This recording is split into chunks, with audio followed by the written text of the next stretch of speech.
Bonjour à tous. Alors, moi j'ai appris, je dois dire aujourd'hui, à travers votre discours, que ici, il y a longtemps, il y a quelques siècles, s'était inventé le pacte démocratique. Eh bien, nous, on le met en œuvre avec Muriel Pénicaud. Donc, ça tombe bien, finalement, qu'on lance l'Inclusive Tour à Pau.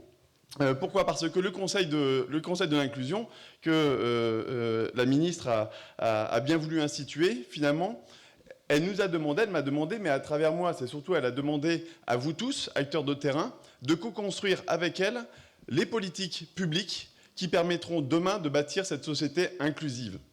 Et nous avons commencé, grâce, je dois dire aussi, au dynamisme, à la mobilisation et puis au courage de Cyril Guessot, qui est le président de l'UNEA et qui donne une deuxième raison de démarrer quand même à Pau, puisque on est, je crois, on joue à domicile avec Cyril Guessot, de lancer cette Inclusive Tour. Pourquoi on a lancé cette Inclusive Tour? Parce que derrière le cap vers la société inclusive qu'avait signé la ministre avec Mme Cluzel et puis l'ensemble des acteurs du handicap, c'est une ambition qui a été définie, de se dire comment on peut résoudre ensemble la question de ce surchômage des personnes en situation de handicap. Donc on a mis des moyens. Les acteurs du handicap et les entreprises adaptées ont eu le courage de se dire comment on allait aussi se réformer, se transformer pour essayer d'être un acteur finalement de cette société inclusive. Et puis l'Inclusive Tour, c'est un sujet qui est cher à la ministre. C'était évidemment qu'il fallait mobiliser les entreprises pour pouvoir réussir ce pacte d'ambition. Et c'est un petit peu pour cela qu'on est là. On est là pour donner un élan à cette vision de la société inclusive. Cet élan qui est probablement aussi la troisième raison qui fait que nous sommes ici avec Didier Gadou. Alors ce n'est pas un élan béarnais, c'est un élan dans toute la France, un élan qui tire ses racines des entreprises adaptées, parce qu'on part de quoi? On part d'abord de cette expérience et de cette capacité qu'ont démontré depuis des années et des années les entreprises adaptées à accueillir chaque personne telle qu'elle est. Certes avec ses handicaps, j'ai presque envie de dire qui n'en a pas, mais surtout avec son potentiel et ses capacités.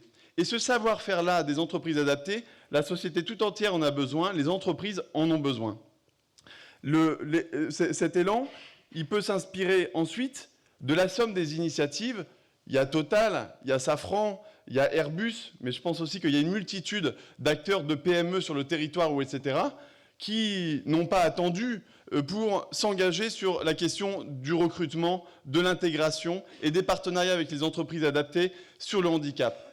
C'est fort de ces expériences, de ces partenariats entre les entreprises adaptées et les entreprises qu'il faut que cet élan, maintenant, il ait un souffle qui touche l'ensemble des entreprises et qu'on passe de la somme de petites initiatives à finalement quelque chose qui devient une exigence et une évidence. Une exigence pour n'importe quelle entreprise de ce pays, petite ou grande, une exigence parce que on ne peut pas se résoudre finalement à avoir une économie et même une civilisation qui accepte de laisser une part importante des siens au bord de la route, et puis aussi une évidence parce que face aux défis qui sont les nôtres, si on n'arrive pas à réconcilier le social et l'économique, on n'y arrivera pas, et réconcilier le social et l'économique, ça suppose que les entreprises soient les fers de lance de ce mouvement-là, qu'elles soient les fers de lance, et elles peuvent compter sur les entreprises adaptées pour acheter inclusif, recruter inclusif, co-construire inclusif. On compte sur vous, on compte sur votre mobilisation, et sachez qu'aujourd'hui, c'est le premier jour d'un Inclusive Tour qui prend sa source, certes, à Pau, mais qui va aller ensuite traverser toute la France, et on vous donne rendez-vous, évidemment, sur tous ces rendez-vous. Merci à vous, merci monsieur le maire, enfin le président de la communauté d'agglomération, madame la ministre, et merci à vous tous, surtout parce que ces 40 000 emplois, on va les créer avec vous, avec votre soutien et votre mobilisation à tous. Merci, bonne journée.